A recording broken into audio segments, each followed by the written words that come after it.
Hello नमस्कार, welcome to Kargil news India में आस्था शर्मा। तो आइए आज की बड़ी खबरों पे नजर डालते हैं। प्राइम मिनिस्टर नरेंद्र मोदी ने भारतीय जनता पार्टी के स्थापना दिवस पर कहा कि समान नागरिक संहिता और एक साथ चुनाव कराना पार्टी का मिशन है, जिस पर चर्चा में रचनात्मक प्रगति हो रही है। मोदी ने जनसंख्या बदलाव और घुसपैठ को बड़ी चुनौतियां बताते हुए कहा कि इससे निपटने का काम सिर्फ बीजेपी ही कर सकती है। आंध्र प्रदेश के पुनर्गठन के 12 साल बाद अमरावती को आधिकारिक रूप से राज्य की राजधानी घोषित कर दिया गया है। सरकार की अधिसूचना के अनुसार अमरावती को 2 जून 2024 से प्रभावी राजधानी के रूप में अधिसूचित किया गया है।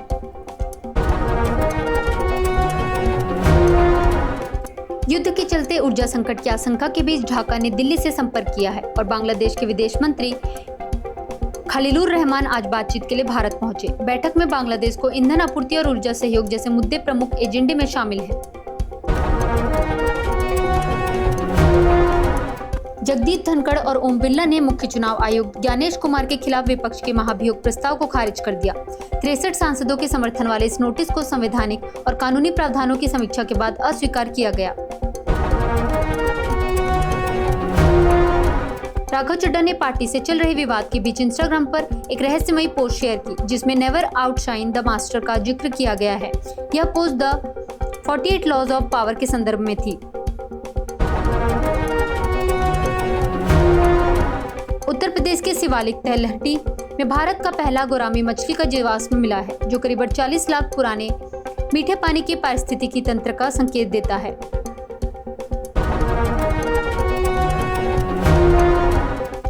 प्राइम मिनिस्टर नरेंद्र मोदी ने भारतीय जनता पार्टी के 47 साल पूरे होने पर कहा कि पार्टी हमेशा इंडिया फर्स्ट के सिद्धांत से प्रेरित रही है। उन्होंने कहा कि बीजेपी हमेशा समाज सेवा में अग्रणी रही है और राष्ट्रहित को सर्वोपरि रखकर काम करती आई है। अमेरिका के राष्ट्रपति डोनाल्ड ट्रंप ने ईरान को लेकर कड़ा अल्टीमेटम देते हुए कहा कि अगर तेहरान ने उनकी शर्तें नहीं मानी तो सिर्फ एक रात में पूरे ईरान को खत्म किया जा सकता है। उन्होंने इसे क्रिटिकल पीरियड बताया और कहा कि अब सब कुछ तेहरान के अगले कदम पर निर्भर करेगा। इजराइल ईरान तनाव के बीच इजराइल ने ईरान के लोगों को ट्रेन नेटवर्क से दूर रहने की चेतावनी दी है, जबकि डोनाल्ड ट्रंप ने संभावित वॉर क्राइम को लेकर कहा कि उन्हें इसकी बिल्कुल भी चिंता नहीं है। पश्चिम बंगाल में वोटर सूची पुनरीक्षण के बाद चुनाव आयोग ने पहली सूची जारी की, जिसमें करीब 45% नाम हटाए जाने की बात सामने आई है। असम पुलिस ने कांग्रेस नेता पवन खेड़ा के दिल्ली स्थित घर पर शिकायत के बाद पहुंचकर जांच शुरू की। खेड़ा ने पहले दावा किया था कि असम के मुख्यमंत्री हिमंत बिस्वा शर्मा की पत्नी रिंकी भुयन के पास 3 पासपोर्ट हैं।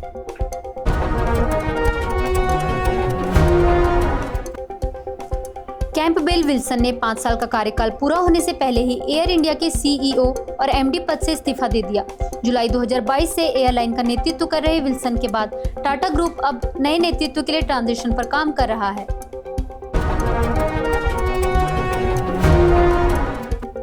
रिपोर्ट्स के मुताबिक मोजतबा खामेनेई कथित तौर पर बेहोश हैं और कोम शहर के एक निजी अस्पताल में इलाज चल रहा है, जिससे ईरान की निर्णय प्रक्रिया पर असर पड़ने की बात कही जा रही है।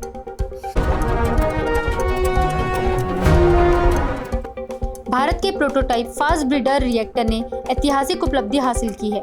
यह रिएक्टर जितना ईंधन जलाता है उससे ज्यादा नया ईंधन पैदा कर सकता है।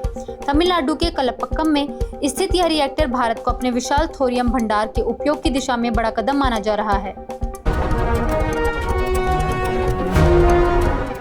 ईरान ने दावा किया है कि गिराए गए अमेरिकी एयरमैन को बचाने के लिए चलाए गए अमेरिकी ऑपरेशन असल में यूरेनियम चोरी की कोशिश हो सकता था। ईरान स्टेट ऑफ हॉर्मस पर अपनी अथॉरिटी मानने की मांग कर रहा है, जिससे टोल के जरिए उसे हर महीने करीब 4.5 अरब डॉलर की कमाई हो सकती है। रिपोर्ट्स के मुताबिक यह पैसा युद्ध में तबाह इंफ्रास्ट्रक्चर के पुनर्निर्माण और मिसाइल ड्रोन भंडार बढ़ाने में इस्तेमाल किया जा सकता है।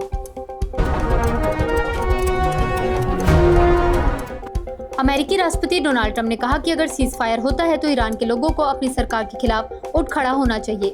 उन्होंने यह भी कहा कि ईरानी आज़ादी के लिए कष्ट सहने को तैयार होंगे, जबकि उन्होंने ईरान के पावर प्लांट और पुलों पर हमले की धमकी दोहराई। प्राइम मिनिस्टर नरेंद्र मोदी ने लोकसभा सीटें बढ़ाने के प्रस्ताव पर कहा कि इससे हर राज्य को फायदा होगा। उन्होंने कहा कि नॉर्थ ईस्ट और दक्षिण भारत जैसे क्षेत्रों की संसदीय प्रतिनिधित्व में कमी नहीं होगी, भले ही वहां जनसंख्या वृद्धि नियंत्रित रही हो।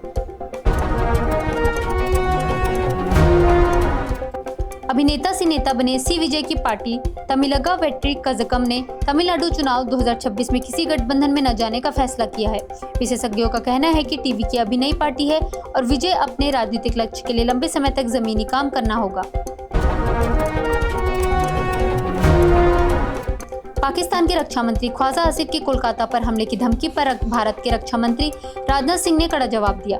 उन्होंने 1971 की याद दिलाते हुए कहा कि कोशिश करके देख लो और चेतावनी दी कि भारत जवाब देने में सक्षम है। एयर इंडिया ने ईंधन संकट के बीच किराए बढ़ाने का फैसला किया है, जिससे खासकर अंतर्राष्ट्रीय टिकट महंगे हो सकते हैं। शॉर्ट हॉल उड़ानों पर 299 और 2000 किलोमीटर से ज्यादा दूरी वाली उड़ानों पर 899 तक अतिरिक्त शुल्क लिया जाएगा। अमित शाह ने असम में कहा कि घुसपैठियों की पहचान कर उन्हें एक एक कर देश से बाहर भेजा जाएगा। उन्होंने पिछले 10 वर्षों के विकास और कनेक्टिविटी परियोजनाओं का जिक्र करते हुए 2026 चुनाव के लिए 31 वादों को भी गिनाया।